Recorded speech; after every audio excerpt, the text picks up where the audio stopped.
Texas. From producers to suppliers of filming and broadcast equipment, the iTech Africa Film, Broadcast and Music Expo was a hive of activity, with everyone scouting for opportunities, including Steve Njuguna, an upcoming animator.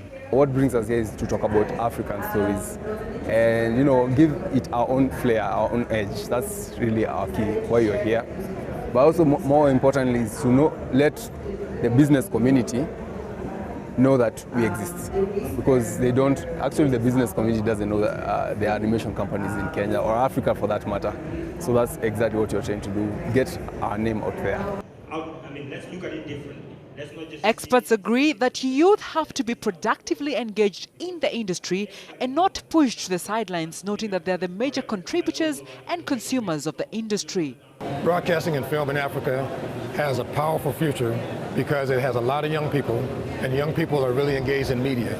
And it's only a matter of time before it becomes more prolific and the ability to translate that into revenue. However, for the youth to succeed, making commercially viable productions is non-debatable. In terms of the guys starting out, young filmmakers, one of the things they need to do is learn the art and the science of writing a decent business plan, writing a viable proposal, being able to go to guys who are going to invest and say, listen, this will make you money, because it's a business. With the planned 2015 world migration from analog to digital broadcasting signal deadline closing in, it will be critical for animators like Steve to explore the opportunities this platform will offer. But this comes at a time when Kenya is lagging behind on the move. Well, everybody's challenged with the migration. Again, the global deadline is 2015, June 17, 2015. And by treaty, every country in the world is supposed to have converted by that time. Now, you might recall that the East African countries, Kenya, Uganda, Tanzania, Rwanda, Burundi, had a self-imposed early deadline in 2012, but Tanzania was the only one to actually make that date. And the consequence of announcing a date and then stopping and going back and forth sends a mixed message to the market, and particularly to the business community, who are part of the chain where they're going to have to be bringing in these digital boxes. The market is not yet fully ready, because first of all, it has a lot to do with people willing to invest in animation as an art form, or even, like something that might actually boost a country's economy. Like we have companies like DreamWorks and Pixar. Literally, it's entertainment boosting the American economy. Yeah, so we have, like Hollywood also actually is really creating a huge turnover for the American economy and even other European countries. But I think Africa, we're still lagging in terms of appreciating the art. So what are some of the opportunities that come with digital migration? Digital opportunity means you don't have to invest as much money. So in the old days, to build a TV station, towers, transmitters, it was a very expensive proposition. But now, two things, because Kenya has split the business model, so some people, if you don't want to be in the signal distribution, or if you just want to make content, then you can just do that and not spend the money on the other portion. So that's going to bring more new players into the game. And yes, what you're saying is going to happen. It's going to be more competition.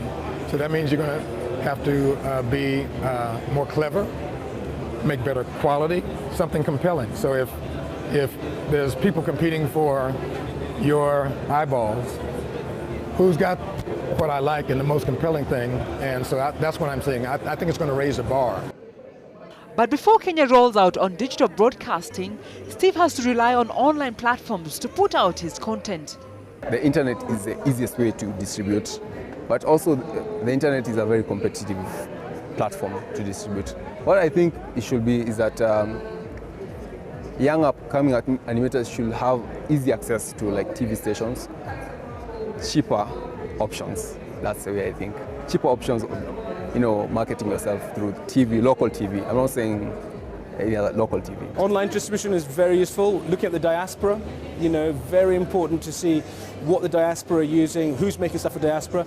Regionally, it's one of the key areas. We've got 150 million Kiswahili speakers in the region who need content. When we do go digital, you're going to have hundreds of digital channels that need content, and there'll be a huge market there for our filmmakers and TV makers. And as the world awaits migration to full digital broadcasts, filmmakers, experts and animators like Steve are optimistic that channels on the digital space will require content which has to translate to monetary value for them. I think Africa is the next big thing in terms of animation and story and content. That's why you have many foreign companies wanting to come and invest in Africa.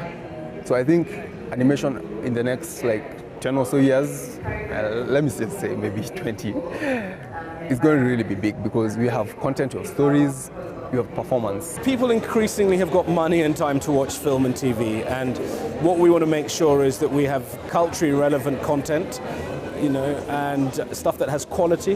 That's one of the big issues the broadcasters quite rightly have, as they say a lot of the stuff we produce is not of the quality that they want to take out there. So our filmmakers have got to start producing quality. That means we've got to train up people properly at a level that is best practice across the world so they can produce the right quality. But I think it's really exciting. Film is just a small reflection of the potential that we have as Africa, the potential that Kenya has as a gateway for this region, and I'm very excited about it.